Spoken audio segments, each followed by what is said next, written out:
Hello बच्चों, देखिए यहाँ पे क्वेश्चन दिया गया है। क्वेश्चन बोल रहा है इन फिगर 2.45, यहाँ पे डायग्राम है, इसका नाम क्या है 2.45। ठीक है, a uniform tube with an open stop box is lowered into mercury so that 12 centimetre of tube remains Anfield.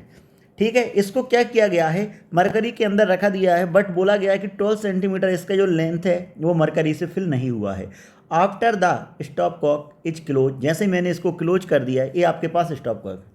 The tube is lifted, tube आपके पास 5 सेंटीमीटर क्या हो जाता है, ऊपर की तरफ आता है, 8 सेंटीमीटर ऊपर की तरफ आता है।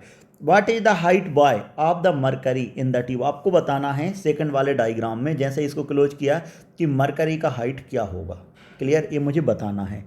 Assuming standard atmospheric condition and standard atmospheric pressure is 76 centimetre of Hg। अब देखिए, इनिशियली जब मैंने इसको क्लोज नहीं किया था तो पहले वाले डायग्राम में मैंने प्रेशर मान लिया कितना, पहले वाले डायग्राम में मैंने प्रेशर माना जो किसके बराबर लिख सकता हूँ मैं, पहले वाले डायग्राम का प्रेशर P0 इंटू P0 मान लिया है, इसका कितना मान लेता हूँ प्रेशर में P, चलेगा। अब देखिए जरा, अगर मैं बोलता हूँ कि यहाँ पर टेम्परेचर क्या कांस्टेंट है तो मैं क्या लिख सकता हूँ P1 V1 equal to P2 V2। लेकिन वॉल्यूम के लिए बात करूँ तो वॉल्यूम इक्वल टू क्या होता है, cross section area into length. ठीक है, तो मैं बोल सकता हूँ कि दोनों का क्रॉस सेक्शन एरिया सेम है तो ये कैंसिल हो गया, तो क्या लिख सकता हूँ P1 मतलब P0 into 12 equal to P into 20 minus y, ये मैं लिख सकता हूँ। क्लियर है।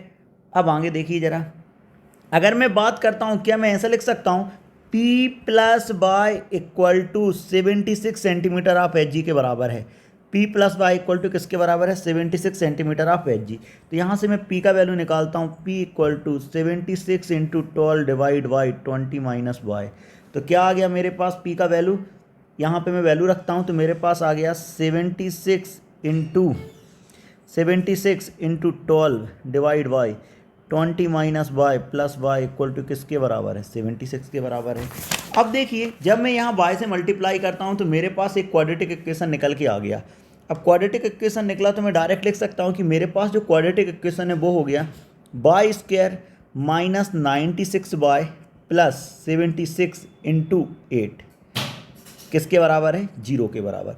इसको मैं ऐसे भी लिख सकता हूँ y square minus 96 y plus 608 equal to 0। अब देखिए, अगर एक क्वाड्रेटिक इक्वेशन है तो इसके दो रूट होंगे। अब मैं दोनों रूट को निकालता हूँ, मैं कौन सा फार्मूला लगाता हूँ, यहाँ पे श्रीधराचार्य फार्मूला लगाता हूँ। अब श्रीधराचार्य फार्मूला का जब मैंने यूज किया तो मैं लिख सकता हूँ y equal to 96 plus minus under root of 96 का स्क्वायर माइनस 4 इंटू 608। क्लियर है, डिवाइड बाई 2।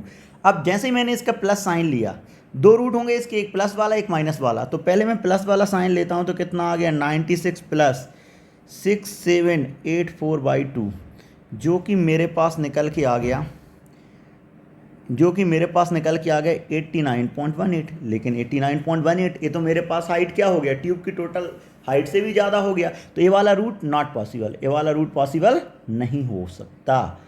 क्लियर है, क्योंकि ये तो ट्यूब से बाहर ही आ गया। तो मैं कौन सा वाला रूट की बात करता हूँ, नेगेटिव वाला। तो मैं लिख सकता हूँ 96 माइनस 6784 का रूट का वैल्यू आता है आपके पास 82.36 डिवाइड बाई 2। जैसे ही मैं यहाँ पे वाला रूट लिया तो y इक्वल टू मैं लिख सकता हूँ 13.64 बाई 2, जो कि y का वैल्यू मेरे पास निकल के आ गया 6.8 सेंटीमीटर। तो मैं बोल सकता हूँ कि यहाँ पर जो y का हाइट है या y का जो वैल्यू है वो कितना होगा, 6.8 सेंटीमीटर होगा। Hope you understand the solution. Thank you.